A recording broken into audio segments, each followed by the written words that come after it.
Thank you madam and good morning everyone.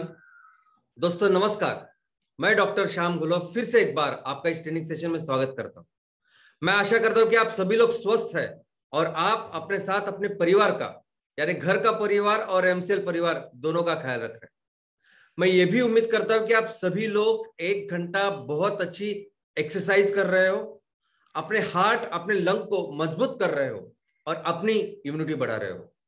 तो चलिए शुरुआत करते हैं आज के टॉपिक से।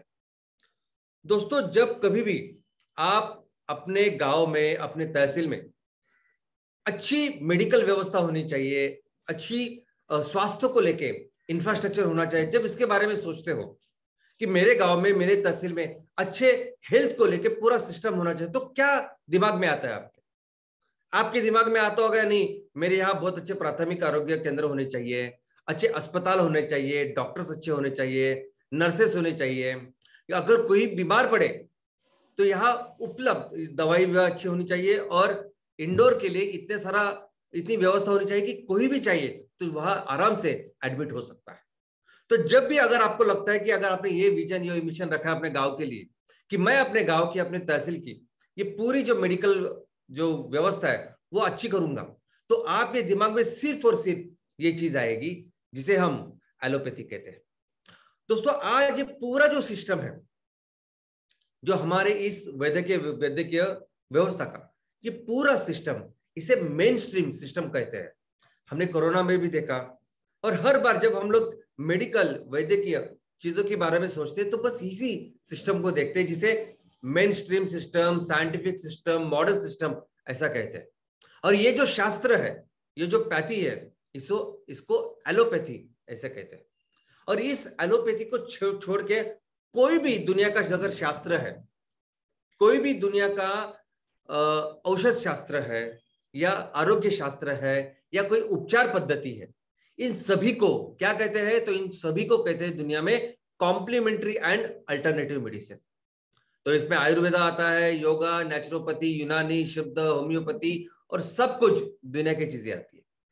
लेकिन दोस्तों, इस आयुर्वेदा को लेके अगर आप विकिपीडिया में जाओगे और देखोगे क्या लिखा है इसके बारे में, तो आयुर्वेदा के बारे में उन्होंने ये लिखा है कि आयुर्वेदा, इसकी थ्योरी और प्रैक्टिस एक सूडो साइंटिफिक है, यानी ये विज्ञान के आधार पर है ही नहीं। आयुर्वेदा एक गलत विज्ञान है, गलत है, नकली विज्ञान है, साइंस है ही नहीं, एक नकली साइंस है।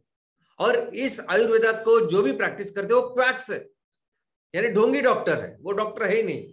ऐसा आज की तारीख में अगर आप ये वेबिनार होने के बाद तुरंत आयुर्वेदा की विकी डालोगे तो आपको दिखाई देगा।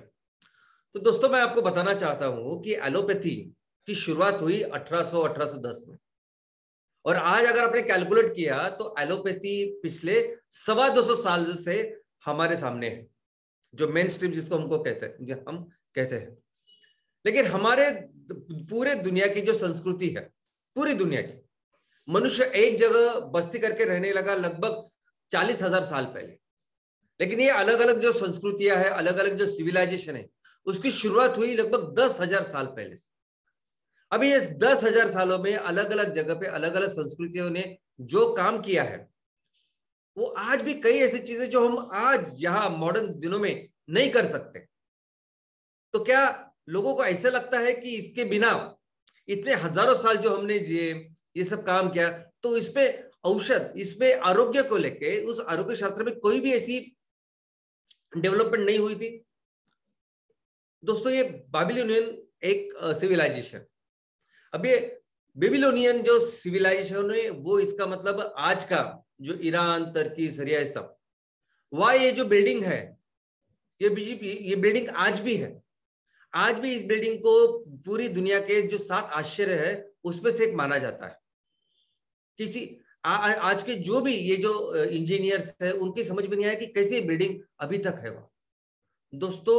और उसी सिविलाइजेशन में एक एंशिएंट, उनकी मेडिसिन, एक पूरा औषध शास्त्र था जो 100% साइंटिफिक था। वैसे इजिप्शियन जो सिविलाइजेशन है, इजिप्ट की जो मूर्तियां आज आप देखोगे तो आप यकीन नहीं कर पाओगे कि हजारों साल पहले इन्होंने कैसा यह काम किया था। लेकिन उसी इजिप्ट की अपनी खुद की एक मेडिकल सिस्टम है, एक खुद का उनका पूरी एक उपचार पद्धति है जो भी साइंटिफिक है। चाइना की खुद की अपनी संस्कृति जो हजारों साल पुरानी है, और उसी चाइना की एक अपनी खुद की एक मेडिकल पद्धति भी है जिसे हम लोग एंशिएंट चाइनीज मेडिसिन कहते हैं।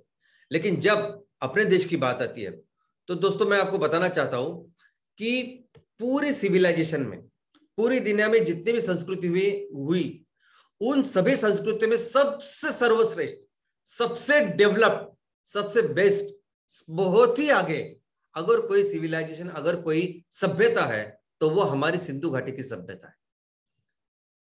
ऐसी सभ्यता जो जो चीजें हमने सिंधु घाटी के टाइम उस वक्त किए हैं वो आज भी हम लोग नहीं कर सकते। क्या आपको पता है, मैं कितने एग्जांपल आपको दे सकता हूं, लेकिन केदारनाथ का टेम्पल, केदारनाथ का मंदिर, जब केदारनाथ के यहां प्रलय आया था, केदारनाथ मंदिर के आजू बाजू का सब कुछ ढह गया था, बड़े बड़े पर्वत से लेके सब कुछ भी रहा नहीं, लेकिन वो मंदिर वैसे के वैसे रहा। आज भी ऐसे कई सारे मंदिर है, मस्जिद है, चीजें हैं जो आज भी हम लोग नहीं बना सकते। हजारों सालों से वो मंदिर, वो चीजें वही है जो हमारे पूर्वजों ने बनाई है। जो साइंस टेक्नोलॉजी की बात कर रहे हैं हम लोग, जैसे मैडम ने कहा, बड़े सभी जो इन्वेंशन पिछले 200-300 सालों में हुए, इन सभी का संदर्भ हमारे वेदों में है, प्रॉपरली लिखे हैं। जितने विश्वविद्यालय भारत में थे, पूरी दुनिया में तो विश्वविद्यालय थे नहीं, इतने लेवल पे जब हम लोग थे, तब इस औषध शास्त्र में हम लोग कैसे पीछे रह सकते हैं, आप बताइए। दोस्तों, जिन्होंने आयुर्वेद की पढ़ाई की है, कोई भी, और मैं ऐसा नहीं बोलता किसी भारत वाले बोलते, पूरी दुनिया में जिन्होंने आयुर्वेद की पढ़ाई की है, उन्होंने कहा है कि पूरी दुनिया में आज जो भी औषध शास्त्र है, जो भी उपचार पद्धति, उसकी अगर मां कोई होगी तो वो आयुर्वेदा है। आयुर्वेदा इतना महान है, और ये इसके लिए नहीं है कि इतने सालों से ये बहुत पुराना है, इतने सालों के इसके लिए नहीं है। जिस तरह से ये साइंस है, नॉलेज है, ये अभी तक, ये अभी जो जिसको मेन स्ट्रीम कहते हैं वो भी इसके पास भी नहीं है। इस तरह से अपना आयुर्वेद देखते हैं। पहले ये समझते हैं कि एलोपैथी की शुरुआत कैसे हुई। दोस्तों, ये एलोपैथी की जब शुरुआत हुई 1800 में, अमेरिका में शुरुआत हुई, तो पूरे अमेरिका में होम्योपैथी को फॉलो करते थे लोग। होम्योपैथी का क्या प्रिंसिपल है? लाइक क्योर्स लाइक, यानी अगर कोई दवाई एक अच्छे खासे एक निरोगी व्यक्ति में कोई बीमारी पैदा कर सकती है, तो वही दवाई जिसको वो बीमारी है उसको ठीक भी कर सकती है। तो इन सिद्धांत के ऊपर ये होम्योपैथी काम करती है। लेकिन जब एलोपैथी आई, तब एलोपैथी, ये जो शब्द है ना, ये अपमानजनक शब्द करके पहले उसकी उच्चारण हुई। अपमानजनक शब्द यानी डिरोगेटरी वर्ड करके उसको लोग चिल्लाते थे, बोलते थे कि एलोपैथी यानी गलत। दोस्तों, एलोपैथी ये शब्द किसने दिया? तो एलोपैथी ये शब्द दिया सैमुअल हनीमन, एक इस साइंटिस्ट। अभी ये जो वैद्य थे, ये जो फिजिशियन है, इन्होंने ये होम्योपैथी की शुरुआत की, ये फाउंडर है होम्योपैथी। उन्होंने ये कहा कि कैसा यह विज्ञान है, ये कैसी उपचार पद्धति है कि जहां आप सिर्फ लक्षण को ठीक करते हो। और वो लक्षण को ठीक कैसे करते हो आप? कि वो उससे अपोजिट, डायरेक्टली अपोजिट चीज देके। अगर आपको एसिडिटी है तो आपको आप अल्कलिनी की चीज दोगे और उस एसिडिटी को भगाओगे, भले ही बाकी कुछ ऐसा हो ही नहीं सकता। उन्होंने कहा कि अगर किसी बॉडी में अगर कोई बीमारी होती है तो उसका कारण क्या है, और पूरी ऐसा कौन सा बैलेंस है जो बिगड़ चुका है और उसकी वजह से बीमारी हुई, वो देखना चाहिए और वो ट्रीट करना चाहिए, ना कि सिर्फ लक्षण को ठीक करना, और वो भी गलत तरीके से। तो इन्होंने पहले कहा कि ये अपोजिट ऐसी पैथी है, पैथी यानी शास्त्र और अपोजिट यानी अलोज। तो एलोपैथी यानी अपोजिट शास्त्र, जो उपचार पद्धति होनी चाहिए उसकी विपरीत शास्त्र करके इसका नामकरण है। लेकिन अगर आप आज देखोगे कि कैसे एलोपैथी काम करती है, तो allopathy scientific evidence based proof देखती है, मॉडर्न साइंस है, हर चीज को देखती है कि वो कैसे होता है, क्या होता है, और फिर इसके ऊपर उपचार होता है। तो अगर हार्ट में ऐसा कुछ प्रॉब्लम है, अगर हार्ट में ऐसी कोई, हार्ट को जो सप्लाई करने वाली जो रक्त नलिका है, उस रक्त नलिका में ब्लॉक है और हार्ट अच्छी तरह से काम नहीं कर रहा है, तो एलोपैथी में क्या है? तो वो ब्लॉक क्या है? तो खून का ब्लॉक है ना, तो उस खून को पिघलाने वाली दवा दो आप। दवा दो उसको, वो जो ब्लॉक पिघल जाए, भले उसके साथ बाकी के शरीर की कई सारी चीज भी पिघल जाए तो नहीं, वो साइड इफेक्ट तो होता ही है। अगर उससे वो पिघलता नहीं है, घुलता नहीं है, तो आप क्या करो, आप सर्जरी करो, एंजियोप्लास्टी, यानी आप तार डालो, वायर डालो और उसको निकाल लो। ये कहती है एलोपैथी। अब यूज जब आप सर्जरी करते हो तो क्या चीज होती है, क्या एनेस्थेसिया होता है, ये सब सब सब जब डिटेल में जाओगे तो आपको पता चलेगा कि उसके कितने कॉम्प्लिकेशन हो सकते हैं। तो इस तरह से काम करती है एलोपैथी। और देखते हैं आयुर्वेदा के बारे में। दोस्तों आयुर्वेदा जो है ये तो उपचार पद्धति है ही नहीं। आयुर्वेदा ये जीवन जीने का शास्त्र है। आयुर्वेदा की लिटरल मीनिंग अगर आप देखोगे ना तो आयुर्वेदा क्या है, तो जीवन जीने का शास्त्र। ये सिर्फ आप बीमार पड़े तो बीमार को कैसे ठीक करने का, ये इतनी छोटी सी उपचार पद्धति है ही नहीं आयुर्वेदा। आप जो जिंदगी जी रहे हो उसको कैसे मैक्सिमम जी सकते हो, उसका शास्त्र है आयुर्वेदा। दोस्तों इस आयुर्वेदा को लेके आयुर्वेदा का ये कहना है, आयुर्वेदा ये बताती है हमें कि पूरी दुनिया जो बनती है ना, पूरी दुनिया 5 तत्वों से बनी है। वो है आकाश, स्पेस, जल पानी, पृथ्वी जमीन, तेज आग और हवा वायु। तो इस 5 बेसिक तत्वों से पूरी दुनिया बनी है। आप कोई भी चीज इस पृथ्वी के ऊपर, इस ब्रह्मांड में लेंगे तो इससे बनी है। वैसे ही हमारा शरीर भी इन 5 तत्वों से बना है। और इसी 5 तत्व, ये जो एनर्जी है, वो एनर्जी हमारे बदन में 3 दोष तैयार करती है। और इन 3 दोष, ये जो 5 एलिमेंट्स है जिसे पूरी दुनिया बनी है, जिसे हमारा शरीर बना है, ये 3 दोष हमारे बदन में, हमारे शरीर में तैयार करते हैं, जो जिसे हम वात, पित्त और कफ ऐसा कहते हैं। तो ये बेसिकली ऊर्जा है, दोष कहते हैं लेकिन ये बेसिकली ऊर्जा है। और हर आदमी में, हर शरीर में एक इसका एक कॉम्बिनेशन है, एक प्रोपोर्शन है। हर आदमी अलग अलग है, हर आदमी में ऊर्जा वो अलग अलग, ये आयुर्वेदा बताती है।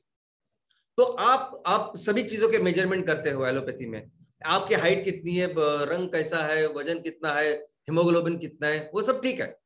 लेकिन आप कैसे मेजरमेंट करोगे कि अगर किसी आदमी को कितना गुस्सा आता है। कोई आदमी ऐसा हो सकता है कि जिसको कोई ज्यादा फिक्र ही नहीं होती, कोई कितना भी वगैरह बोलो वो अपने काम के ऊपर ध्यान देता है। कोई ऐसा हो सकता है कि जिसको जरा भी बात करे तो उसको दिल को लगती है। कैसा आप करेंगे कि किसी को दूध की एलर्जी होती है, जो दूध का कुछ भी नहीं लगता, बहुत सारे लोग आराम से खाते हैं। कैसे एक्सप्लेन करेंगे आप एलर्जीज की, स्किन डिसऑर्डर्स? कैसे एक्सप्लेन करेंगे कि 23-35 बरस के नौजवान जिसको कोई भी बीमारी नहीं, ना कभी उसने कोई व्यसन किया, ना कोई स्मोकिंग, ना ड्रिंक, कुछ भी नहीं किया, एक्सरसाइज करता है और अचानक हार्ट अटैक करके वो मर जाता है। कई सारे ऐसे चीज है, कैसे एक्सप्लेन करेंगे आप इस मॉडर्न मेडिसिन में? लेकिन ये एक्सप्लेन करता है आयुर्वेदा। आयुर्वेदा कहता है कि अगर आपकी जो प्रकृति है, आपका जो अपीयरेंस है, आपकी जो हेल्थ है, जो स्वास्थ्य है, वो डिपेंड करता है कि आपकी ये 3 एनर्जी में कैसा बैलेंस है। और आयुर्वेदा का यही मानना है कि आपका ये 3 एनर्जी में बैलेंस होना चाहिए। जब भी इसमें इम्बैलेंस होता है तब तरह के आपको वो बीमारियां आती है। और आयुर्वेदा कभी भी सिर्फ शारीरिक बीमारी की बात नहीं करती। आयुर्वेदा कहती है कि ये तीनों चीज होती है जो आपको, ये आपके शारीरिक, मानसिक और सामाजिक, ये तीनों जो हेल्थ है ये तय करती है। शारीरिक यानी वही सब बीमारियां जिसके बारे में हम लोग सब जानते हैं, पढ़ते हैं सब लोग। लेकिन मानसिक भी है ना, कि आप चिंतित रहते हैं, आप खुश रहते हो, कैसे रहते हो, वो आपकी हेल्थ कैसी। दूसरी सामाजिक, यानी आप घर में अपने लोगों के साथ कैसे बर्ताव करते हो, ऑफिस में कैसे रहते हो, आपके रिलेटिव्स, आपके जो दोस्त लोग हैं उसके साथ आपके संबंध कैसे, वो भी एक हेल्थ है, वो भी अच्छी होनी चाहिए। और इस सभी चीजों के बारे में सोचती है आयुर्वेदा। अगर आप पूछोगे कि शरीर किससे बनता है, तो आयुर्वेदा कहती है 3 चीजों से बनता है। सबसे पहले बनता है टिश्यू, यानी जिसे धातु कहा गया है। दूसरा है वेस्ट, मल, उसको कहा है। और तीसरा है बायोमटेरियल, दोष है जो मैंने कहा। अब ये धातु जो है ना, ये सभी वो चीजें हैं जो आज के तारीख में एलोपैथी को पता है, सभी चीज। यानी प्लाज्मा को रस कहा गया है, ब्लड को रक्त कहा गया है, मसल को मांस कहा गया है, चर्बी है उसको मेद कहा गया है, हड्डी है उसको अस्थि कहा गया है, मज्जा तंतु है उसको मज्जा कहा गया है, नर्वस सिस्टम, और सीमेन को शुक्र कहा गया है। और हर वो चीज आज के तारीख में जो मॉडर्न मेडिसिन पढ़ते हैं वो पूरी डिटेल में हमारे इस आयुर्वेदा में है। डिटेल एनाटॉमी है हमारे पूरे बदन की, एनाटॉमी फिजियोलॉजी इस आयुर्वेदा में। दोस्तों इसके अलावा 3 प्रकार के मल है। एक तो जो मल स्टूल है वो जिसे पुरुष कहते हैं, दूसरे यूरिन जिसे मूत्र कहा कहते हैं, और तीसरी है हमारे स्वेट, पसीना जिसे श्वेत कहते हैं। इसके अलावा ये 3 दोष जो मैंने आपको बताया, इन 3 दोष से ये तय करते हैं कि आप किस तरह के व्यक्ति हो और किस तरह की बीमारी आपको हो सकती है। अगर आपको बीमारी होती है तो इसको किस तरह से ठीक कर सकते हैं। दोस्तों जब आयुर्वेदा की बात है तो आयुर्वेदा का जो मेन ऑब्जेक्टिव है, ये पूरा शास्त्र जो हमें बताती है सिखाती है, वो ये सिखाती है कि आपको कैसे आपके पूरे जीवन में जीना चाहिए। और वो जीवन जीने का मतलब है आपका स्वास्थ्य पूरी तरह से कैसे होना चाहिए। सिर्फ शारीरिक स्वास्थ्य ही नहीं, आपका मानसिक स्वास्थ्य भी अच्छा होना चाहिए, आपका सामाजिक स्वास्थ्य भी अच्छा होना चाहिए। तब जाके आप एक मनुष्य, आप जब व्यक्ति हो तब आप इस समाज में कुछ कंट्रीब्यूट कर पाओ, कुछ अच्छी जिंदगी जी पाओगे और कुछ ये जिंदगी ये जगह बेहतर कर पाओ। तो दोस्तों ये जो है ना सिर्फ बीमारी को ठीक करने वाले उपचार शास्त्र, इससे कई कई कई आगे है आयुर्वेदा। मैं आपको बता दूं कि आज की तारीख में वर्ल्ड हेल्थ ऑर्गेनाइजेशन जो है, अंतरराष्ट्रीय वर्ल्ड हेल्थ ऑर्गेनाइजेशन, पूरी दुनिया के लिए इन्होंने हेल्थ स्वास्थ्य की जो व्याख्या रखी है वो क्या रखी है। उन्होंने कहा कि स्वास्थ्य यानी क्या, तो स्वास्थ्य यानी सिर्फ आपके बदन में बीमारी का न होना, ये स्वास्थ्य नहीं है। तो आप पूरी तरह से आपकी शारीरिक, मानसिक और सामाजिक अच्छा होना, यह स्वास्थ्य है उन्होंने कहा। और यह मूलभूत अधिकार है हर व्यक्ति का कि वो अपने जीवन में, चाहे वो किसी भी पंथ का, धर्म का, पॉलिटिकल पार्टी का, इकोनॉमिक का, कुछ भी हो, लेकिन हर व्यक्ति अपना शारीरिक, मानसिक और सामाजिक स्वास्थ्य अच्छी तरह से जिए, ये इसका मूलभूत अधिकार है। दोस्तों हजारों सालों से ये ही तो आयुर्वेदा कहती आ रही। आयुर्वेदा कहती है कि ये सिर्फ आप, यानी आप अभी अच्छे दिख रहे हो, इसका मतलब आप 100% अच्छे हो क्या? आयुर्वेदा कहते हैं कि आप जो कर सकते हो, मैक्सिमम जो हेल्थ है वो कैसी जीनी चाहिए, उसके बारे में पूरा डिटेल ये शास्त्र है हमारा। यही चीजें जो आज WHO सबको बता रही है कैसा होना चाहिए, जो WHO को शायद अभी कुछ दिन पहले, कुछ साल पहले समझा होगा, आयुर्वेदा हजारों सालों से दुनिया को बता रही है। आयुर्वेदा का जो इतिहास है वो कम से कम 6000 साल पुराना है, क्योंकि उसका पहला जो संदर्भ है वो 6000 साल पहला है। लेकिन इस आयुर्वेदा को लेके 2 अलग अलग तरह के मत प्रवाह है। एक प्रवाह बोलता है कि आयुर्वेदा एक उपवेद है जो अथर्ववेद से निकलता है, लेकिन दूसरा जो काफी बड़ा ऐसे मत प्रवाह है वो कहते हैं कि आयुर्वेदा उपवेद है नहीं, वो प्रॉपर 5वां वेद है। आयुर्वेदा 5वां वेद है, जैसा आपका कुर्वेद है, यजुर्वेद है, सामवेद है, अथर्ववेद है, वैसे 5वां वेद है आयुर्वेद, जो व्यक्ति को हमें जिंदगी कैसे जीनी चाहिए, स्वास्थ्य कैसे रखना चाहिए, उसके बारे में पढ़ाता है। दोस्तों अथर्ववेदा में तो इसमें लिखा है, लेकिन ऐसे कई ग्रंथों का निर्माण उस वक्त हुआ है, और उसमें one of the best important, सबसे महत्वपूर्ण ग्रंथ अगर कोई है तो उसका नाम है चरक संहिता। इस ग्रंथ का निर्माण ईस्वीसन पूर्व 200 से लेके ईस्वीसन बाद 200, यानी 400 साल में तो एक ग्रंथ बना है। ये जो ग्रंथ है इसके 8 बुक है, 121 अलग अलग विषय है, जिसमें सब कुछ है। इतने विषय किसी भी आज के मॉडर्न पद्धति में है ही नहीं।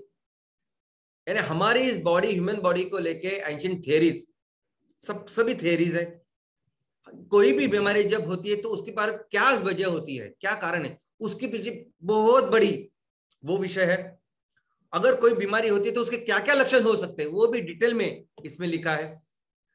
फिर अगर ये बीमारी होती है तो आप क्या क्या, कैसे कैसे इलाज कर सकते हो, क्या क्या उपचार पद्धति कर सकते हो, उसके बारे में पूरी डिटेलिंग है।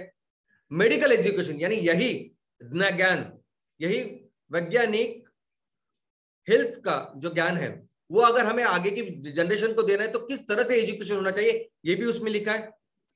सबसे इंपॉर्टेंट है diet, hygiene and prevention of diseases, यानी दवाई से ज्यादा आप कैसे अच्छा न्यूट्रिशन और खाना खा के कैसे आप बीमारियों को दूर कर सकते, वो इसमें लिखा है। कैसे बीमारियों को आप अवॉइड कर सकते, वो इसमें लिखा है। और टीम वर्क, यानी सिर्फ डॉक्टर ही नहीं, तो डॉक्टर के साथ जब नर्सेस और बाकी सब चीजें मिलकर जब टीम होता है तो कैसे आप किसी बीमारी को ठीक कर सकते हैं, वो सब इस चरक संहिता में है। आज के मॉडर्न हमने, देखो मैं आपको बताऊं, मैं जब बोलता हूं कि मैं डॉक्टर श्याम गुलाब, मैं एक्चुअली मेडिकल डॉक्टर, मैं कोई बायोफिल का मैंने उसमें डॉक्टरेट नहीं किया, मैंने एक्चुअली एमबीबीएस किया है। महाराष्ट्र का जो सबसे नंबर 1 जो इंस्टीट्यूट है, GS medical college, KEM hospital, उसमें मैंने एमबीबीएस किया, एमडी गायनेक में कर रहा था। तो मैंने, हम लोगों ने जो भी एमबीबीएस में सीखा है वो सभी विषय उस चरक संहिता में मौजूद है। यहां तक के आगे जाके कोई भी, अगर आप वैद्य बने हो और आपको प्रैक्टिस करनी है तो उस प्रैक्टिस के 4 अलग अलग इंपॉर्टेंट चीजें होती है। नंबर 1 पेशेंट, तो कैसे पेशेंट हो सकता है, किस उम्र का हो सकता है, किस तरह से आपके सामने आ सकता है, क्या क्या पेशेंट के बारे में पूरी डिटेलिंग है। वैद्य को कैसे बर्ताव करना चाहिए, कैसे होना चाहिए, उसने कैसे कैसे काम करना चाहिए, कौन से अलग अलग चीजें हैं, उसकी रोल, रिस्पॉन्सिबिलिटी, सब कुछ उसके बारे में। नर्स, यानी नर्स को क्या पढ़ना चाहिए, उसने क्या काम करना चाहिए, कौन सी उसकी जिम्मेदारी है, ये डिटेलिंग में वहां चरक संहिता में लिखा है। एंड ऑफ कोर्स उपचार पद्धति, अलग अलग मेडिसिन। दोस्तों, कोड ऑफ कंडक्ट, यानी आप सोच नहीं सकते कि जब कोई वैद्य किसी पेशेंट को ठीक करने जाता है तो उसके साथ उसका कैसा बर्ताव होना चाहिए, उसके बारे में लिखा है चरक संहिता में। उन्होंने लिखा है कि अगर किसी फीमेल पेशेंट को अगर आप एग्जामिन करते हो तो कंपलसरी आपके साथ कोई महिला होनी चाहिए। अभी कौन इतने डिटेल में जाता है, बताइए आप। इतनी डिटेलिंग हमारे चरक संहिता में, और सभी की ये जो चरक संहिता, यानी ऐसा समझे कि मेडिसिन, फिजियोलॉजी, तो मेडिसिन जो है, तो मेडिसिन में सभी जो सब्जेक्ट्स है वो, और मैक्सिमम में जो बीमारी है वो कैसे आप सिर्फ अच्छा खाना खा के ठीक कर सकते हो, ये कहा गया है चरक संहिता में। दोस्तों, और अगर ये मेडिसिन है तो सर्जरी के लिए जो ग्रंथ बना है, जो पूरी दुनिया का सर्वश्रेष्ठ ग्रंथ है, उसका नाम है सुश्रुत संहिता। दोस्तों, सर्जरी के लिए, शस्त्र क्रिया के लिए ये जो डेडिकेटेड ग्रंथ है, इसका निर्माण हुआ है 600 साल पूर्व से, ईस्वी सन पूर्व 600 साल से लेके ईस्वी सन बाद का 600 साल। यानी अगर किसी चीज को बनने के लिए 1200 साल लगे तो क्या किसी ने सिर्फ एक जगह बैठ के उसको लिखा होगा क्या? हर चीज, हर शब्द अगर उन्होंने लिखा होगा, हजारों बार, सैकड़ों बार उन्होंने किया होगा, उन्होंने किया होगा, देखा होगा, एक्सपेरिमेंट किए होंगे, रिसर्च किया होगा, सब कुछ जो जो चाहिए आपको वो सब कुछ उन्होंने किया होगा। ऐसे कैसे कोई 1200 साल में कोई ग्रंथ का निर्माण करता है, बताइए आप। और कैसे ऐसे 1200 साल जिसको लिखने के लिए बना है, ऐसे इसको कैसे आप अनसाइंटिफिक कह सकते हैं, आप बताइए। कैसे कह सकते हैं कि विज्ञान के ऊपर आधारित नहीं है? ये सुश्रुत संहिता के मैं आपको बात बताता हूं कि 6 बुक्स है इसके अंदर, अलग अलग किताबें हैं, 184 सब्जेक्ट्स है, विषय 184। इसमें 300 चैप्टर है सिर्फ शस्त्र क्रिया के ऊपर, 300 अलग अलग शस्त्र क्रिया उसको विशद किया है डिटेलिंग में। इस 300 में से 120 जो सर्जरीज है, 120 जो शस्त्र क्रिया है, वो सिर्फ लिम्ब यानी एक्सट्रीमिटीज, यानी अपने हाथ और पैर के ऊपर अलग अलग तरह की 120 शस्त्र क्रिया सुश्रुत संहिता में है। तो सोच सकते हैं क्या नॉलेज था हमारा। 120, अरे क्या क्या होगा 120, इतनी छोटी छोटी शस्त्र क्रिया हो सकती है जो उसमें है। 117 तो सिर्फ पेल्विक एरिया में, 117 शस्त्र क्रिया डिटेल्स हमारे सुश्रुत संहिता में। पेल्विक एरिया ने कौन सा, पेट के नीचे का एरिया। 63 यानी गर्दन और ऊपर का जो भाग है जिसे हम HFN कहते हैं, हेड फेस नेक कहते हैं, वो यहां 63 शस्त्र क्रिया। 700 मेडिसिनल हर्ब्स है, 700 ऐसी ऐसी दवाई जिसके बारे में डिटेल में लिखा गया है कि कैसे सर्जरी के बाद आपको वुंड्स को ठीक करना है। दोस्तों आज भी जो सर्जरीज होती है, आज भी जो ऑपरेशंस होते हैं ना, उस ऑपरेशंस को वो फॉलो करते हैं। जो सुश्रुत ने उन्होंने लिखा है उस ग्रंथ में, उस ऑपरेशंस को फॉलो करते हैं, उस प्रोसीजर को फॉलो करते हैं हम लोग आज भी। जो इंस्ट्रूमेंट्स होते हैं, अभी जो डॉक्टर्स हैं उनको पता होगा कि इंस्ट्रूमेंट्स क्या होते हैं। सर्जरी करने के लिए उनके खुद एक स्पेशल इंस्ट्रूमेंट्स होते हैं। वो सभी इंस्ट्रूमेंट हजारों साल पहले हमारे इस आयुर्वेदा ने तैयार करके रखे हैं। और ये नॉलेज इतना ज्यादा था, इतना आगे था। भले ही हर अपने संस्कृति के अपनी अपनी एक उपचार पद्धति थी, लेकिन आयुर्वेदा एक पूरा शास्त्र था। पूरी दुनिया के लोग आते थे ये आयुर्वेदा पढ़ने के लिए हमारे देश में। विश्वविद्यालय थे, सालों तक बैठते थे और इस चरक संहिता और सुश्रुत संहिता का काम करते, उसको पढ़ते थे। लेकिन कुछ लोगों ने इसका ट्रांसलेट भी किया, अरेबिक में किया, पर्शियन में किया, और बाद में ये नॉलेज फिर इजिप्ट में, यूरोप में चला गया। ये नॉलेज चाइना में भी चला गया। जब चाइना में बुद्धिज्म इंट्रोड्यूस हुआ, तब जो बुद्धिस्ट मॉन्क थे, हमारे बुद्ध भिक्खु जिन्हें कहते हैं, उनके साथ हमारे आयुर्वेदा का नॉलेज भी चाइना में चला गया। आज भी ऑफ्थेल्मोलॉजी यानी आंखों से रिलेटेड जो भी चीजें हैं, बहुत सारी चीजें हमने जो आयुर्वेदा में वो अभी भी फॉलो करते हैं। आज की तारीख में जो भी बीमारी आपको लगती है, सभी बीमारियां उसमें मौजूद है। सभी बीमारियों के बारे में विशद उसमें कथन है, वर्णन है।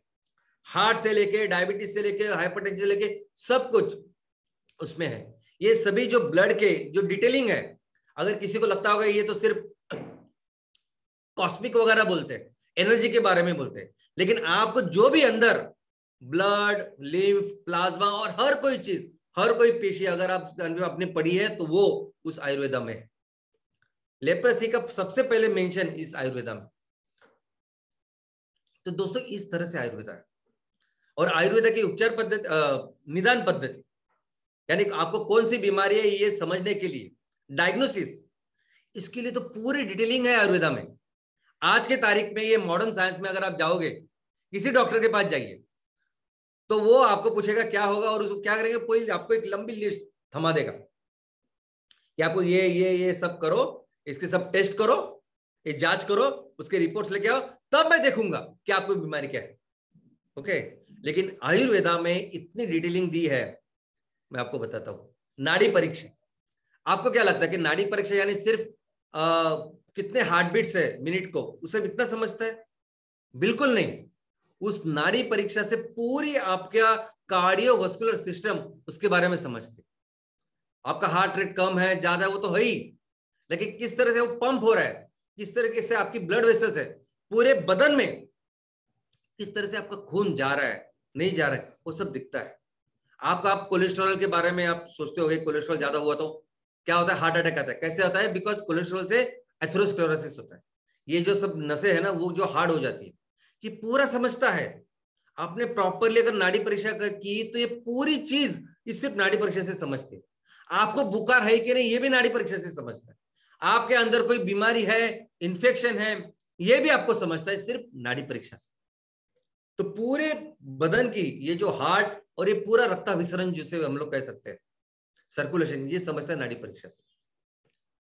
मूत्र परीक्षा, यूरिन एग्जामिनेशन, यानी सिर्फ ऐसा नहीं कि किडनी फंक्शन कैसी कर रही है उसकी परीक्षा, लेकिन आपके बॉडी में आपकी कैसी कैपेसिटी है कि बॉडी को जो चीज नहीं चाहिए, जो टॉक्सिक एलिमेंट है जिससे बीमारियां होती है, ऐसी चीज कितनी एफिशिएंटली बॉडी अपने बदन से निकाल रही है, ये समझ में आता है यूरिन से। तो यूरिन के जब एग्जामिनेशन आयुर्वेदा में होता है, तो आयुर्वेदा में ऐसा एग्जामिनेशन होता है कि किस तरह से आपकी बॉडी वो कार्य कर रही। स्टूल, मल का एग्जामिनेशन, दोस्तों हम लोग जब खाना खाते हैं, अगर उसका अच्छा डाइजेशन हो तो वो सब जीवन सत्व हमें मिलते हैं ना, विटामिन, मिनरल, सब कुछ। और सभी जो सिस्टम अगर अच्छा हो, अगर आपने सुना भी होगा वो कहावत जो आज भी कहते हैं कि पेट सपा हर रोग दफा, और वो सही है। अगर आपका पूरा सिस्टम अच्छा है ना, तो आप बीमार होने के चांसेस बहुत कम होते हैं। और यही पूरा समझ में आता है उस स्टूल एग्जामिनेशन से। जीवा यानी जीभ की एग्जामिनेशन जो है, तो मुझे तो लगता है कि बचपन में सिर्फ मैंने देखा होगा, लेकिन आज कौन देखता है जीवा? अब बताइए मुझे। लेकिन जीवा एक ऐसी चीज है कि जिससे आपको अंदर की, यानी जीवा एक सिर्फ ऐसा पार्ट है जो आपको अंदर के शरीर को दिखाता है कि अंदर क्या चल रहा है, आपको कितना खून है, पीलिया है, आपका कितना, बहुत सारी चीज है, आपकी विटामिन की कमी है क्या, सब कुछ ये आपकी जीवा दिखाता है। यानी जीवा शास्त्र भी इतना डिटेलिंग है आयुर्वेदा में कि आप हैरान हो जाओ। शब्द, हमें पता है कि सर्दी से लेके अगर ऊपर लंग का कुछ भी प्रॉब्लम हो तो हमारी जो आवाज है वो अफेक्ट हो जाती है। आयुर्वेदा में जो आयुर्वेदाचार्य हुआ करते थे वो आपके शब्दों से आपको उनको पता चलता था कि आपको ऊपर की कोई प्रॉब्लम है क्या। स्पर्श, अलग अलग तरह के स्पर्श के एग्जामिनेशन वो, और ये सब कुछ जो आपका सेंट्रल नर्वस सिस्टम और पेरिफेरल नर्वस सिस्टम जो है उसको जांच करने के लिए उसका इस्तेमाल होता है। यहाँ आप एक हल्का सा स्पर्श भी होता है और बहुत जोर से वो रिफ्लेक्स के लिए भी देखते हैं। तो पूरा आपका सेंट्रल नर्वस सिस्टम, यानी एमआरआई सीटी स्कैन वो तब थे क्या, लेकिन आज भी अगर इसको अच्छी तरह से फॉलो करें तो आपका कौन सा पार्ट किधर क्या प्रॉब्लम है ये दिखा सकता है आयुर्वेद, और इसकी डिटेलिंग आयुर्वेद में है।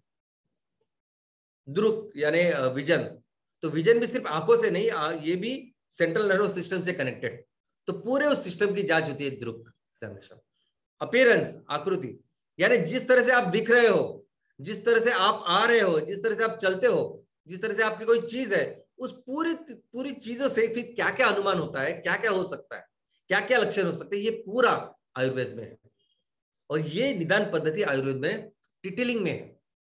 और अगर आप ब्रांचेस की बात करो कि इस आयुर्वेदा की कौन कौन से ब्रांचेस है, तो दोस्तों आज आप जो भी इस so called modern main stream scientific allopathy में आज की तारीख में जो जो विषय, वो सभी विषय हजारों साल पहले अपने आयुर्वेदा से है। सभी मेडिसिन है, सर्जरी है, कान नाक घसा यानी ईएनटी है, ऑफ्थेल्मोलॉजी है, पीडियाट्रिक्स है, गायनेक एंड ऑप्स है, प्रसूति शास्त्र, टॉक्सिकोलॉजी है,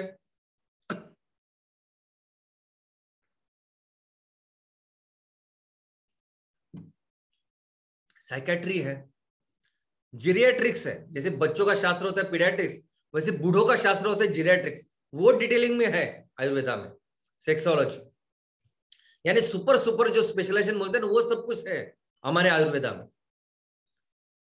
और थेरेपीज, तो कौन सी उपचार पद्धति आयुर्वेदा में उपयोग, आई मीन उसका उपयोग होता है, तो पहले जानते हैं मेडिसिन के बारे में। दवाई, तो जो भी दवाई आयुर्वेदा में है 90% जो दवाई है वो हमारी वनस्पति के बेस पे, मैक्सिमम वनस्पति, सभी 90% वनस्पति है, और 10% अगर कोई दवाई है तो वो है हमारे जानवरों से आती है, यानी गाय से आती है, बकरे से आती है। गाय का दूध, बकरे का दूध, वो घी, देसी घी। अब इनके कितने सारे औषधि उपयुक्त है, उपयुक्तता है, जब पढ़ोगे तो आपको पता चले। लेकिन इसके अलावा जो सबसे इंपॉर्टेंट आयुर्वेद में कहा गया है वो है आपका खाना, आपका न्यूट्रिशन, आपका डाइट। अगर आपका डाइट, आपका खाना अगर सही है, अच्छी तरह से अगर आप खाते हो तो आपको जो बीमारी वो निकल तो जाएगी, लेकिन आगे बीमारी भी नहीं होगी। तो आयुर्वेद एक ऐसा शास्त्र है कि जो आपके पूरे जीवन भर आपका ख्याल रखता है। दूसरा, मेडिटेशन। अभी मेडिटेशन तो पूरे सभी धर्मों में अगर आप देखो तो मेडिटेशन है। मेडिटेशन एक ऐसी उपचार पद्धति है कि जो उपचार पद्धति से आपके मैक्सिमम जो आपके मेंटल यानी आपका ये जो मानसिक बीमारियां है वो कम होती, निकल जाती। और मानसिक यानी मैं आपको बोलता हूं कि कई सारी बीमारियां आज की तारीख में मानसिक से शुरुआत होती है। हमारे यहाँ मेडिकल में इसको साइकोसोमेटिक कहते हैं। आपकी सिंपल एसिडिटी भी, एसिडिटी से लेके ये डायबिटीज, ब्लड प्रेशर, हाइपरटेंशन, कितनी सारी चीजें हैं जो इस मानसिक बीमारी से होती है। आज भी आप एलोपैथी में आप देखोगे तो डॉक्टर्स वही आपको बताएंगे। और इन सभी चीज में वो रात की सोने की गोली लेने की जरूरत थी। ये ऐसी उपचार पद्धति आयुर्वेदा ने बताई है। Meditation end of course yoga. कितने सारे हजारों मेरे पास एग्जाम्पल, आपने भी आजू बाजू देखे होंगे कि जिन्होंने क्रोनिक इलनेसेस, ऐसे ऐसे इलनेसेस जिनके पास कोई उपचार पद्धति नहीं, दवाई नहीं बनी, ऐसी सब चीजें योगा से अच्छी होती है, जो अच्छी की है। इसके आगे है मसाज।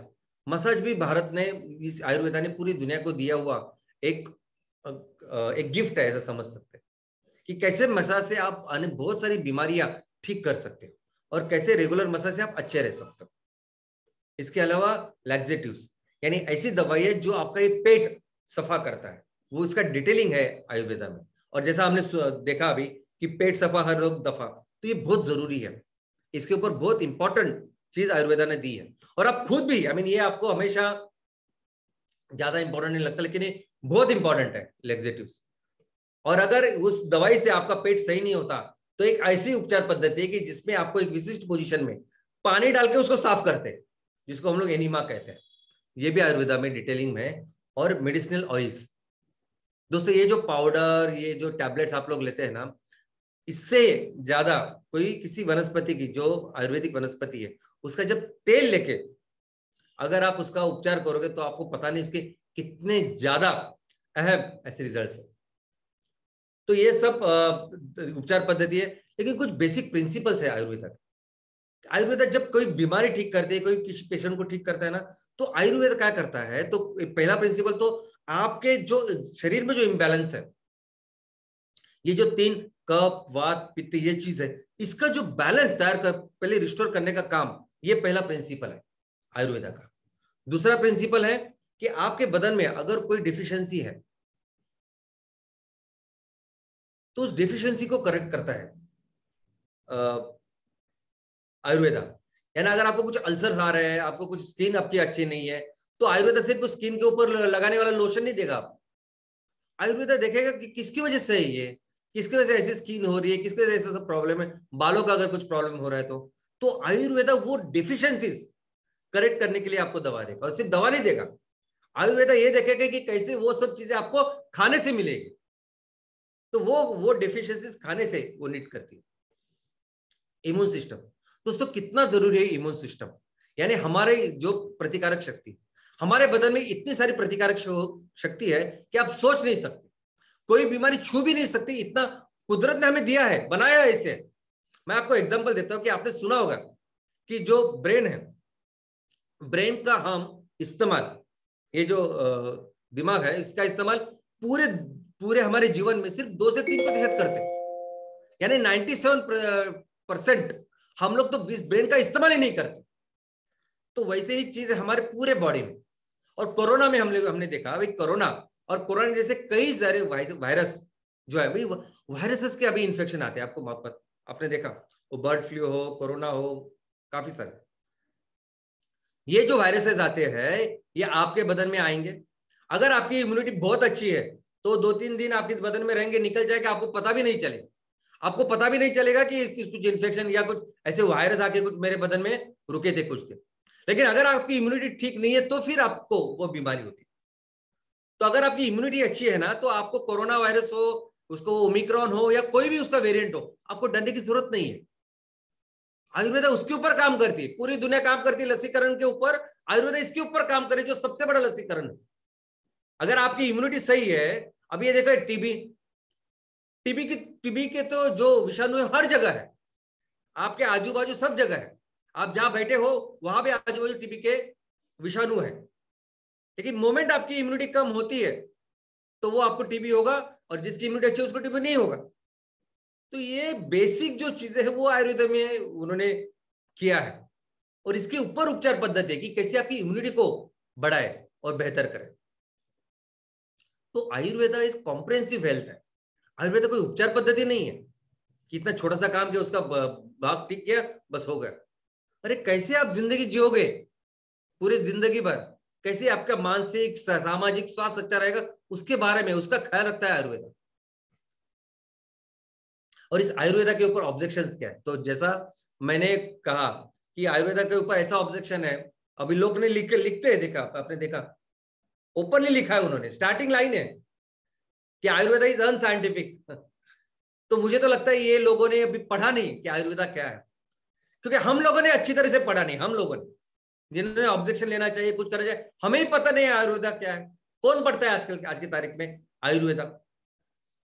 दूसरा, इस आयुर्वेदा को लेके कुछ ये नहीं है, कुछ एविडेंस नहीं, प्रूफ नहीं। हमारे पास वो ग्रंथ है, लेकिन दोस्तों अगर किसी ग्रंथ को बनने के लिए जब 600 साल लगते हैं, 1200 साल लगते हैं, तो ऐसे बन ही नहीं सकता। लेकिन एक सही है, जैसा अभी मैडम ने कहा, रिकॉर्ड नहीं हमारे पास।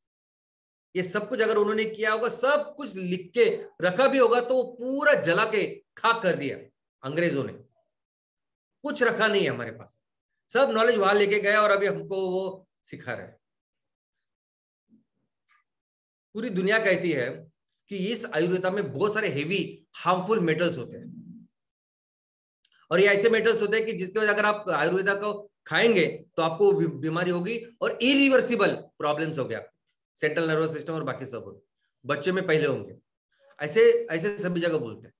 अभी कहां से आते हैं हेवी मेटल्स, आप बताइए मुझे। ये जो आयुर्वेदा के अंदर आज आज हमारी परिस्थिति क्या है, मैं आपको, आयुर्वेदा के अंदर जो भी आज प्रैक्टिस करते हैं, वो बहुत सारे लोग तो उन्होंने कोई पढ़ाई नहीं की होती। कितने सारे बीएमएस होते हैं जो प्रॉपरली 100% सिर्फ आयुर्वेदा फॉलो करते हैं। बीएमएस लोग यानी जैसे एमबीबीएस होते हैं, वैसे एलोपैथी के एमबीबीएस होते हैं, जिससे वैसे ही आयुर्वेदा पढ़ने वाले बीएमएस डॉक्टर्स होते हैं। और वो बीएमएस डॉक्टर भी अपनी होम्योपैथी छोड़ के वो हमारे इंजेक्शन इसमें उसकी ज्यादा प्रैक्टिस करते हैं, क्योंकि जल्दी इफेक्ट मिलता है। अभी मैं इंजेक्शन लगाया तो इमीडिएटली उसका बुखार निकल जाए।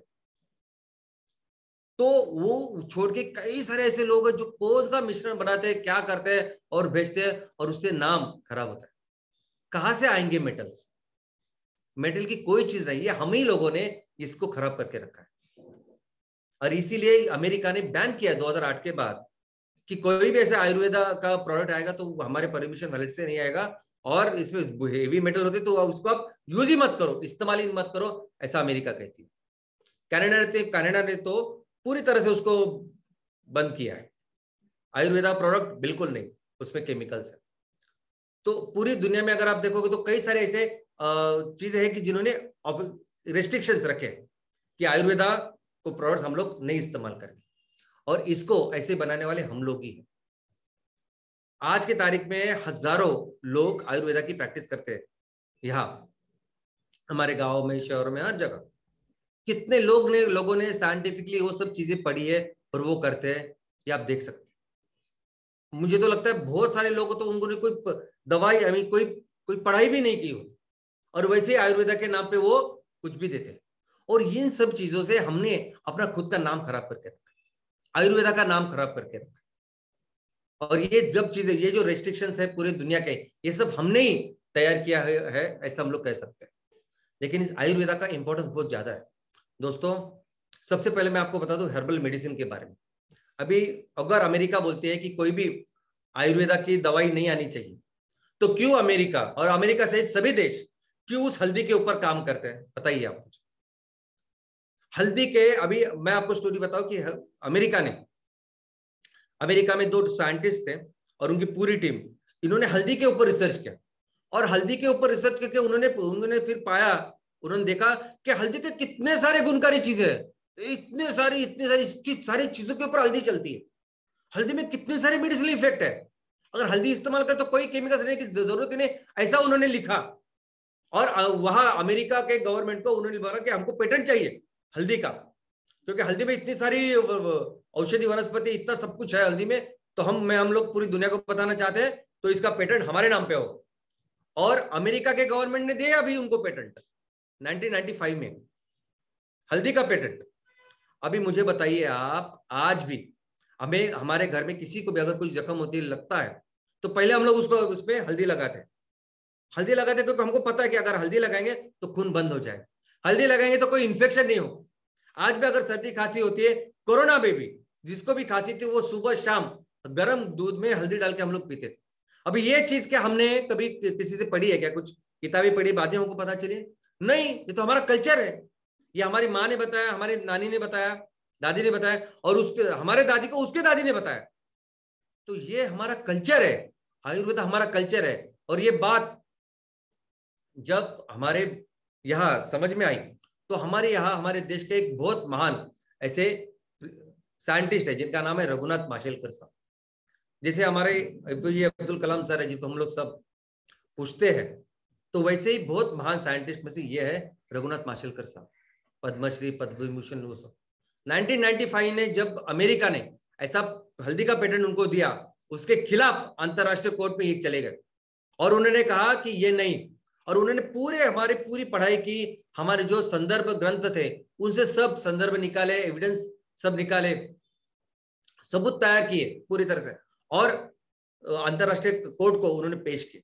अब ये आसान नहीं था। 1995 में जब ऐसा सब हुआ तो उसके खिलाफ अमेरिका के पास जाना और 2 साल तक उन्होंने लड़के उसके खिलाफ वो केस जीतना, और उन्होंने केस जीती और वो पूरा पेटेंट उन्होंने अपने देश के नाम पे किया। तो अभी जो पेटेंट है हल्दी का पेटेंट, वो किसी एक व्यक्ति के नाम पे नहीं है, तो हमारे भारत देश के नाम पे दोस्तों। और इतना ही नहीं, आज पूरी दुनिया काम कर रही है नीम के ऊपर, कड़ू नीम। जानते हैं आप कड़ू नीम के कितने बेनिफिट्स, स्किन से लेके आप हेयर से लेके डाइजेशन से लेके कैंसर तक, पूरी दुनिया उसके ऊपर काम कर, पूरी दुनिया काम कर रही है हमारे इस काली मिर्च के ऊपर, जो हमें को तो पता नहीं, हम ज्यादा उसमें कुछ करते नहीं, लेकिन पूरी दुनिया को पता चल रहा है कि कितने इसके इंपॉर्टेंस है। लोग काम कर रहे हैं इस ब्राह्मी के ऊपर। हमारे नॉर्मल तेल में अगर आपने ब्राह्मी का तेल डाला और वो लगाया तो आप उससे ब्रेन, उसकी मेमोरी अच्छी होती है। और ये नहीं, पूरी दुनिया को भी ये पता चल गया जब उन्होंने इसके ऊपर काम किया। अभी इससे प्रोडक्ट बन रहे हैं। एलोवेरा से स्किन के कई सारी चीजें अच्छी हो सकती है, ये इसके ऊपर लोग काम कर रहे हैं। जिंजर यानी अदरक से ओबेसिटी कम होती है, तो कई सारे प्रोडक्ट इस अदरक बेस्ड अभी आ रहे हैं। सिट्रस यानी ये जो मौसम्बी संतरा है उसकी जो खाल है, उस खाल से जो तेल बनता है वो तेल असाध्य जो स्किन डिसीजेस है, यानी सोरियासिस वगैरह ऐसी कुछ बीमारियां हैं जिसको बीमारी के ऊपर हमारे इस proper so called modern science में दवाई नहीं है, तो उस चीजों के ऊपर ये दवा करती है काम, तेल। हिमालय में कुछ ऐसी जड़ी बूटी है जो इम्यूनो कॉम्प्रोमाइज यानी HIV पेशेंट के ऊपर भी काम करती है, जिसके ऊपर पूरी दुनिया में कई इलाज नहीं है, और उस हिमालय की जड़ी बूटी उसके ऊपर काम करती है। तो ये टीबी, HIV जैसे आपकी इम्यूनिटी कम होने के बाद जो ऐसे असाध्य रोग होते हैं ना, जिसके ऊपर कोई दवा नहीं आज की तारीख में, वह हिमालयन जड़ी बूटी काम करती है, जिसके ऊपर अभी दुनिया काम कर रही है। तो दोस्तों ये पूरे अगर हजारों सालों से हमारे पुरखों ने ये सब तैयार किया है, तो ये बहुत मेहनत के साथ, बहुत रिसर्च के साथ, साइंस के साथ तैयार किया है। हर चीज को बेसिस है, हर चीज में विज्ञान है। 95 में जो अमेरिका ने किया वो अच्छा हुआ, हम लोग थोड़े, रघुनाथ माशेलकर साहब ने फिर लीड लिया, और उसके बाद ये पूरा जो हमारा आयुर्वेद अनुसंधान है, रिसर्च इंस्टीट्यूट है, उन्होंने मिलकर फिर 2009 तक 2 लाख ऐसी मेडिसिन की लिस्ट तैयार की। 2 लाख हमारे पास आयुर्वेदिक ऐसे मेडिसिन हैं जो किसी एक के नाम पे पेटेंट हो नहीं सकते, जो हमारे देश की धरोहर है, देश के नाम पे है, पब्लिक प्रॉपर्टी करके उन्होंने डिक्लेयर किया। अभी योगा, ये तो दवाई की बात मैंने की। योगा आप समझ सकते हैं योगा क्या है। आज की तारीख में जो अमेरिका भी बैन बिन करता है, सब कुछ करता है, उस अमेरिका में $multi-billion इंडस्ट्री है योगा। इतने सारे लोग फॉलो करते हैं योगा। मैं सिर्फ अमेरिका का एग्जांपल दे रहा हूं आपको। हमारे भारत में भी सभी जो हीरो हीरोइन है ना, यानी बॉलीवुड से लेके टॉलीवुड यानी हमारे साउथ तक जो भी हीरो हीरोइन है, सभी योगा करते हैं। 50 साल की उम्र में अगर शिल्पा शेट्टी अच्छी दिखती है, it is only because of yoga. Katrina Kaif अच्छी दिखते हैं ओनली बिकॉज ऑफ योगा। उस हॉलीवुड में भी सभी हीरो हीरोइन, सभी लोग कंपलसरी योगा फॉलो करते हैं। अभी योगा कितना अच्छा है ये मैं आपको बोल के नहीं बता सकता। योगा से क्या क्या होता है इसे 10,000 एग्जांपल में नहीं आपको सकता। आप योगा कीजिए, आप खुद योगा कीजिए, आपको पता चलेगा कि योगा क्या है, क्या कर सकता है हमें, और क्या करता है शरीर के लिए। इसलिए नहीं, इतनी बड़ी इंडस्ट्री, जो अमेरिका, जो देश हमारे बाकी जड़ी बूटी को गाली देता है, वो योगा के बारे में इतना आगे, यानी हर दिन, अभी हर साल मैक्सिमम लोग अगर योगा को ज्वाइन करते हैं वो अमेरिका से। और सिर्फ अमेरिका ही नहीं, हमारे पूरे दुनिया में कोई भी देश हो, कोई भी धर्म हो, कुछ भी हो, पाकिस्तान, बांग्लादेश से लेकर सभी जगह लोग योगा फॉलो करते हैं। ये इतनी जबरदस्त उपचार पद्धति, ये ऐसी चीज हमारे इस आयुर्वेदा ने पूरी दुनिया को दी जिसका मोल ही नहीं हो सकता। दोस्तों डाइट, मैंने जैसे कहा कि आज की तारीख में नए डॉक्टर बताते हैं कि नहीं गोली भी ले लो और उसके साथ आपको ये नहीं खाना, वो नहीं खाना, डाइट बीट सब वो करो। लेकिन इसके बहुत पहले आयुर्वेदा ने हजारों सालों से कहा है कि ये जो डाइट है, जो आप खाना खाते हैं ना, इसको मेडिसिन की तरह खाओ। ओके, अच्छा खाओ। मेडिटेशन, मेडिटेशन तो सिर्फ हिंदू में होता है क्या? नहीं, मेडिटेशन एक ऐसी चीज जो आयुर्वेदा बताती है करो, जो हर धर्म ने बताई। मेडिटेशन इस्लाम में होता है, मेडिटेशन बुद्धिज्म में है, जैनिज्म में है, मेडिटेशन क्रिश्चियनिटी में, सभी जगह है। क्योंकि एक मेडिटेशन एक बहुत अच्छी नेचुरल उपचार पद्धति है अनेक मानसिक तनाव के लिए। दोस्तों, ये आयुर्वेदा, अगर मैं आयुर्वेदा की बात करूं तो कोई दूसरी पैथी इसके कंपैरिजन में ही नहीं, पास में ही नहीं आ सकती, ऐसा हमारा आयुर्वेदा है। लेकिन ये क्या है, ये सब चीजें घूम घाम के एक चीज के ऊपर आती है, और वो है बिजनेस। ओके, तो बिजनेस ये है कि आज की तारीख में पूरे दुनिया में ये जो दवाई का जो बिजनेस है, ये जो धंधा चालू है, उसका साइज इतना बड़ा है। यानी दुनिया में 1,27 ट्रिलियन डॉलर, यानी 95 लाख करोड़ से भी ज्यादा। अब ये 2 साल पहले की फिगर है। और आपने देखा कोरोना में सबसे ज्यादा अगर किसी सेक्टर को, कोई सेक्टर बड़ा हुआ डेवलपमेंट हुई होगी, तो वो सिर्फ फार्मा सेक्टर था।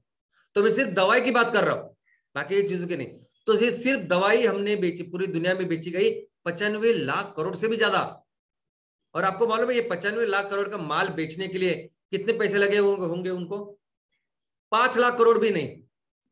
यानी इसमें इतना मार्जिन होता है, जो 100 रुपए की दवा, जो गोली आप खरीदते हो ना 100 रुपए, उसको बनाने के लिए कभी कभी 1 रुपया भी नहीं लगता। तो इतना बड़ा जब मार्केट पूरी दुनिया में है, हमारे भारत में भी लगभग 3.5 लाख करोड़ का ये बिजनेस है। ये भी 2 साल पहले की फिगर है। और ये ऐसे सब बिजनेस में अभी क्या हो रहा है, ये आयुर्वेदा बढ़ रहा है। कोरोना ने पूरी दुनिया को बता दिया कि क्या है, कि अगर आपको ठीक रहना है तो आपको इम्यूनिटी बढ़ानी होगी, तो ज्यादा से ज्यादा लोग अभी आयुर्वेदा वगैरह सब काम कर। ओके, तो इसके वजह से अभी हमारा ये जो अल्टरनेटिव जो मेडिसिन है, या जिसे कैम कहा गया है, कॉम्प्लीमेंट्री एंड अल्टरनेटिव, तो इसका जो बिजनेस बढ़ रहा है, तो पूरी अभी ये लोग कुछ कुछ ऐसे कर रहे हैं कि जो बढ़ रहा है बिजनेस है, वो ये नहीं देखते, जो एस्टैब्लिश्ड बिजनेसमैन है ना, वो ये नहीं देखते कि आप कितनी अच्छे चीजों से आप अपना बिजनेस कर रहे हैं। आप बिजनेस करने आए हैं तो वो ये देखेंगे कैसे आप वो बिजनेस हमारे तक ज्यादा से ज्यादा नहीं पहुंच सकते, और इसीलिए जानबूझ के वो ऐसा मिस इन्फॉर्मेशन करते। कैसे कह सकते हम, वो लोग हमारे आयुर्वेदा को अनसाइंटिफिक, सूडो साइंटिफिक कैसे कह सकते? बताइए, कैसे वो बैन कर सकते? कोई देश कैसे कर सकता है? जैसे इतने हजारों सालों से मिलकर अगर कोई इतना बड़ा विश्व का इतना बड़ा साइंस अगर किसी ने तैयार किया है, कैसे कह सकते हैं? और ये सब नाम खराब करने का तरीका क्यों है? क्योंकि बहुत पुरानी ये बिजनेस स्ट्रैटेजी है ना। क्या आपको याद है, हमारे देश में वनस्पति तेल को लेके, हमारे खुद के जो वनस्पति तेल है, जो हम लोग हजारों सालों से जिसका इस्तेमाल करते हैं, यानी सरसों का तेल है, राई का तेल है, सिंगदाने का तेल है, हमारे नारियल का तेल है, ये दुनिया में सबसे बेस्ट तेल है। इसमें जो कुछ चीज है, जो तत्व है ना, वो बाकी किसी तेलों में नहीं। लेकिन ये बाकी की कंपनी जब आई हमारे देश में, पाम तेल लेके, सोया तेल लेके, ये सफोला वगैरह सब, ये कुछ भी नहीं हमारे तेल के सामने। तब इन्होंने क्या किया, तो इन्होंने पहले हमारे इस जो तेल की इंडस्ट्री, इसको बदनाम किया, खराब किया। उन्होंने क्या किया, जब 90s में वो आई, 90s में ये सब तेल आए, पाम तेल और सब कुछ, उसके पहले तो हमारे देश के तेल चल रहे थे। तब 1998 में दिल्ली में बहुत बड़ा हादसा हुआ। और हादसा क्यों हुआ? तो मिलावट सरसों के तेल की वजह से, जिसमें 60 लोगों की मौत हो गई, 3000 लोग बीमार पड़े, और बाद में सिर्फ रेगुलेशन वगैरह सब। अब ये कैसे हुआ, क्या हुआ, इसमें मैं नहीं जाना चाहता, लेकिन ये पुरानी स्ट्रैटेजी। अभी अभी यही तेल अभी वो बहुत अच्छा, शरीर के लिए बहुत पोषक, ये अच्छा वो अच्छा करके अभी वही कंपनियां यही तेल हमको बेच रही। ऐसे ही हुआ ना, अंग्रेजों ने ऐसे ही किया हमारे टेक्सटाइल इंडस्ट्री के साथ। जिस कपड़े के लिए पूरी दुनिया में हम लोग जाने जाते थे, उस इंडस्ट्री को पूरी तरह से बंद करके अपनी रुई, अपनी कपास लेके गए, वस्त्र उन्होंने बनाए अपनी फैक्ट्री में, और वही वस्त्र फिर उन्होंने हमें बेचे, हमारे देश को और पूरी दुनिया को। और वैसे ही काम कर रहे हैं वो अभी आयुर्वेदा के साथ। दोस्तों कई सारे ऐसी बीमारियां हैं जो हमारे इस आयुर्वेदा में ऑलरेडी लिस्टेड है, और सिर्फ आयुर्वेदा की जो उपचार पद्धति है, इसमें जो वनौषधि है वही ठीक कर सकती है। कितनी लंबी लिस्ट है, वो कैसी होती है ना वो पता है, और उसके ऊपर क्या करें वो पता है। बस एक बार वो हो गई, इसका मतलब पूरे जिंदगी भर आपको अभी ये गोली खानी है। अगर ये हो गई तो जिंदगी भर आपको ये काम करना है। बस ऐसी उपचार पद्धति आज की तारीख में। आयुर्वेदा वैसे नहीं है। तो कुछ दिनों बाद यही सभी कंपनियां उसके ऊपर काम करी, यही फार्मा कंपनी जब जो हमको अभी केमिकल्स बेच रही है, जिसके इतने सब साइड इफेक्ट हमको सब पता है, वही अभी उसके ऊपर रिसर्च करेगी, उनको पता चलेगा, और वही हमको फिर से वो बेचेगी। तो दोस्तों अभी इसका सोल्यूशन क्या है? तो सोल्यूशन यही है जो कोरोना ने हमको बताया। कोरोना में जब ये बीमारी हुई, तब कोरोना में कैसे वैक्सीन तैयार हुआ कि किसी कंपनी ने वो वैक्सीन तैयार किया, और वो वैक्सीन उन्होंने बहुत सारे मेडिकल ट्रायल्स लिए, उसकी उसकी जो एफिकेसी है वो बताई, और बाद में मार्केट में लॉन्च किया। वैसे ही हमको करना होगा। हमारे पास तो ऑलरेडी प्रोडक्ट्स है, 2 लाख मेडिसिनल दवाई है जो हमारे पूर्वजों ने पुरखों ने तैयार की है। तो हमारे पास वो दवाई है, और वो क्या कर सकती है वो भी हमारे पास है, डिटेलिंग में है। तो आज हमें क्या करना पड़ेगा? तो आज हमें वो जो चीज है उसके ऊपर रिसर्च करना पड़ेगा। कौन सा रिसर्च? जो आज की दुनिया जानती है, जो आज की दुनिया समझती है। अगर तुलसी है तो तुलसी में ये तत्व है, ये तत्व किडनी के ऊपर ये काम करेगा, हार्ट के ऊपर ये काम करेगा। ऐसा रिसर्च आज करना पड़ेगा, और वो रिसर्च दिखाना पड़ेगा। दूसरा, और ये करने के बाद फिर हमें मेडिकल ट्रायल्स लेने पड़ेंगे। मेडिकल ट्रायल्स लेने, अगर आपने वो दवाई की है तो आपने 100 पेशेंट के ऊपर, 200 के ऊपर, 500 के ऊपर, फिर ये पूरे दवाई का क्लिनिकल ट्रायल लिया, और फिर वो दवाई लेने के बाद ये सब परिणाम हुए। और ये जब आपको, तो हम सबको पता है कि आयुर्वेदा में कोई भी साइड इफेक्ट नहीं होते जो बाकी के इसमें होते हैं, हो सकते हैं, वो आयुर्वेदा में नहीं होते।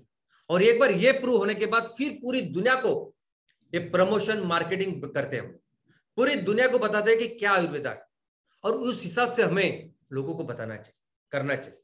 लेकिन इस सभी चीजों में हमें एक चीज करनी होगी, एक विश्वास तैयार करना होगा, एक ब्रांड तैयार करना होगा। ये जब दवाई हम लोग बेचेंगे तो एक ऐसी कंपनी का निर्माण करना होगा जो कंपनी जिम्मेदारी ले, जो कंपनी बोले कि अगर हम लोग आपको दवाई देंगे तो उसमें कोई मिलावट नहीं होगी, कोई मेटल नहीं होगा, कुछ प्रॉब्लम नहीं होगा। उसकी जिम्मेदारी लेने वाला एक कोई नाम, एक विश्वास तैयार होना चाहिए, कोई कंपनी तैयार होनी चाहिए। मैं आपको एक एग्जांपल देता हूं। इस कोरोना में कितने सारे लोग आयुर्वेदा को अपना रहे थे, उसके ऊपर काम कर रहे, आई मीन वही दवाई ले रहे थे। शहद, बहुत ज्यादा लोग शहद खरीद रहे थे, लेकिन इस शहद के बारे में जब उसकी जांच हुई, हमारे जो फूड ड्रग डिपार्टमेंट उन्होंने जांच की, तो 6 कॉर्पोरेट कंपनियां, यानी मैं बाकी की छोड़ दूसरी कंपनी को तो गिनता ही नहीं, 6 बड़ी कॉर्पोरेट कंपनियों में से सिर्फ एक कंपनी ऐसी थी कि जिसके शहद में एक्चुअली शहद था, और बाकी की 5 कॉर्पोरेट कंपनियां शहद के नाम पे चीनी बेच रही थी, शक्कर बेच रही थी। तो आप मुझे बताइए, अगर आयुर्वेदा को अगर किसने ऐसे बदनाम किया है मेटर पे, वो हम ही लोग हैं। और अगर कॉर्पोरेट कंपनियां करती तो नीचे वाले लोग क्या करते होंगे? ये सब बदलना होगा, तो हमें एक नाम तैयार करना होगा, और वही नाम, वही विश्वास है एमसीएल। दोस्तों एमसीएल में तो अगर हमने आपको कुछ चीज कही है, हमारे लोगों को, किसानों को कही है, तो हम लोग 100% करेंगे। सिर्फ करेंगे नहीं, उससे बेहतर करेंगे, क्योंकि नाम, ये विश्वास, ये सबसे इंपॉर्टेंट है। हम लोग क्या नाम, क्या विश्वास निर्माण करते हैं, क्या अपने कंपनी के ब्रांड तैयार करते हैं, यही सब कुछ है। और इसी ब्रांड, अगर एक अच्छे कंपनी का निर्माण हम लोगों ने सबने किया, तो मुझे लगता है सब सोल्यूशन है। अपने पास दवाई है, सब है। एक अच्छे कंपनी का निर्माण करना अच्छे तत्वों के साथ, ये जरूरी है। और दोस्तों मैं एक बात बताऊं आपको कि आयुर्वेदा जो है, कुछ ऐसे पेशे हैं, कुछ ऐसे आई मीन ऑक्यूपेशंस है कि जो पैसे के ऊपर आपको उसको यही नहीं कर सकते, कंपैरिजन ही नहीं कर सकते। वैसा पेशा है डॉक्टरी का। आज भी हम लोग डॉक्टर को भगवान समझते हैं, क्योंकि वो हमारी जान बचाता है। आप सोचिए कि एक चीज आयुर्वेदा की जो है योग, योगा हमने पूरी दुनिया को दिया, और उसका कितना बड़ा फायदा दुनिया को हो रहा है। वैसे ही अगर हमने इस आयुर्वेदा को अच्छी तरह से इसके ऊपर काम किया, ये दवाई दी, तो मुझे लगता है कितने, ये बिजनेस वगैरह छोड़ दीजिए आप, कितना पैसा मिलेगा जो जाने दीजिए, लेकिन कितना भला हम लोगों का करेंगे वो आप देख सोचिए कि आज जो केमिकल्स, जो दवाई वो लोग खा रहे हो, क्या हो रहा है हमारे सामने है सब कुछ। लेकिन उसके जगह पे अगर हम लोग हमारा आयुर्वेद इसको अच्छी तरह से रखे, दुनिया को रखे, तो एक बहुत बड़ा काम हम लोग पूरे मानव जाति के लिए करें। एक बहुत बड़ा एहसान हो सकता है हमारे जरिए इस आयुर्वेदा का पूरे दुनिया के ऊपर। तो अगले आने वाले दिनों में ऐसा कुछ काम करने की कोशिश करें। धन्यवाद, थैंक यू। आने वाले समय में मानव जाति का कल्याण करने वाला आयुर्वेदा एमसीएल पूरे भारत में रीएस्टैब्लिश करेगा, ये आज का थॉट था। Good morning MCL. MCL India परिवार आज एक विस्मयकारिक, बहुत चमत्कारिक प्रेजेंटेशन में श्याम सर ने पीड़ा उठाया है कि भारत की प्राचीन सभ्यता में जो जीने का जो विज्ञान था, उस आयुर्वेदा को एमसीएल के माध्यम से पूरे भारत में हम फैलाएंगे और उसका एक अलग मॉडल हम दुनिया को दिखाएंगे। जी हाँ, डॉक्टर श्याम शिवाजी घोलप सर ने हमेशा ही चमत्कारिक और विस्मयकारिक कल्पनाओं का एक हमारे सामने प्रेजेंटेशन दिया हुआ है, जिसे बताया गया है कि हम कैसे अपनी भारतीय सभ्यता को एमसीएल के माध्यम से, अच्छे ब्रांड से, विश्वासार्हता से, जो रिलायबिलिटी विश्वास आयुर्वेदा ने खोया है उसको हम लोग कैसे एस्टैब्लिश करेंगे, ये बताया। Hats off to you sir. और शायद आयुर्वेदा को इतने बड़े अच्छे तरीके समझाने वाले वो पहले एलोपैथी डॉक्टर, एमबीबीएस डॉक्टर होंगे, तो ये भी एक विस्मयकारी बात है। Thank you very much Shyam sir. उसी सभ्यता की बात, आर्यभट्ट सभ्यता की बात प्राचार्य ने की, उनको भी बहुत बहुत शुक्रिया। और जो एमसीएल इंडिया परिवार है, उस परिवार को ये जो भविष्य दिख रहा है कि कैसे हम ना कि बिजनेस करेंगे, बट बिजनेस साथ साथ हम अपनी भारतीयता को पूरे विश्व को तरीके समझाएंगे, ये थॉट आज की तारीख में बहुत क्रांतिकारी है। Thank you Shyam sir, thank you Prachi madam, and thank you all the stakeholders of MCL, MBP owners, MBS, MP owners, BDS, senior BDS, prime BDS. जी हाँ, मैं हर बार की तरह आज भी दोहराऊंगा कि आप सबको इस देश की मिट्टी का वास्ता है और एमसीएल ही सुजलाम सुफलाम भारत का रास्ता है। जय हिंद, जय एमसीएल।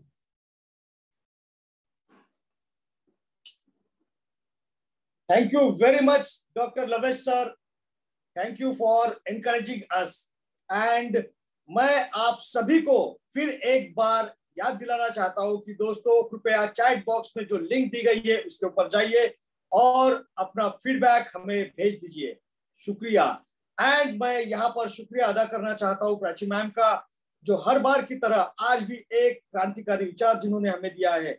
आज के हमारे बच्चे, हमारी पीढ़ी जो भूल चुकी है हमारे पूर्वजों को और जो कुछ भी हमारे ग्रंथों में लिखा है इसको, तो ये सारी बातें किस तरह से हमें हमारी आने वाली पीढ़ी को बतानी चाहिए ताकि ये सारा इतिहास हमारे लोग, हमारे बच्चे, हमारी पीढ़ियां ये आगे लेकर जा सके। Thank you very much Prachi ma'am.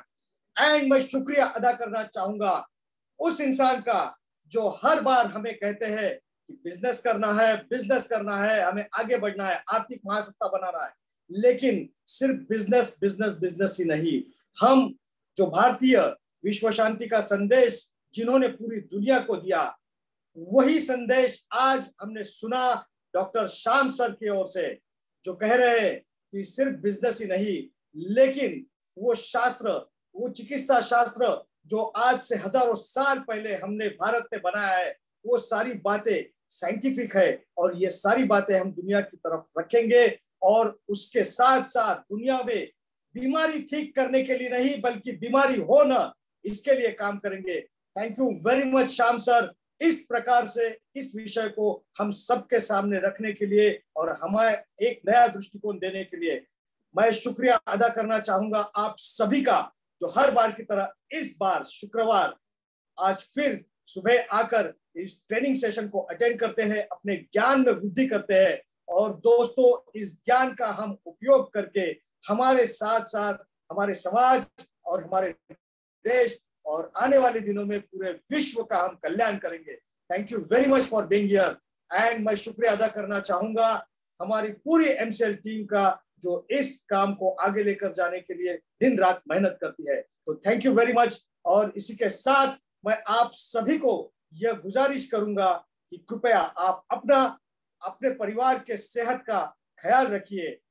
इसी के साथ मैं मंगेश शेलार, आपका होस्ट, यहाँ इस समय ये घोषित करता हूं कि आज का यह वेबिनार यही समाप्त हुआ। धन्यवाद।